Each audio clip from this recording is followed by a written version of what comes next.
नेत्रं च महाबलं सिंहिकागर्भसम्भूतं हनुमन्तं नमाम्यहम्।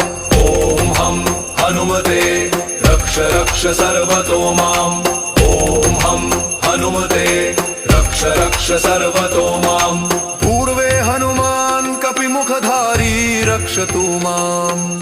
दक्षिणे नारसिंहवपुर्मां सदा पातु। पश्चिमे गरुडरूपवान् रक्षतु। उत्तरदिशि वराहरूपः सदा रक्षतु माम्। पूर्वे हयग्रीवविग्रह पातु मे शिरः। अधस्तात् ब्रह्मास्त्ररूपः पातु पादयुग्मं सदा मम। अष्टदिशि रक्षतु पञ्चवक्त्रः। स्वप्ने जागृति गच्छतः पश्यतः शयानम्। पश्यन्तं हसन्तं च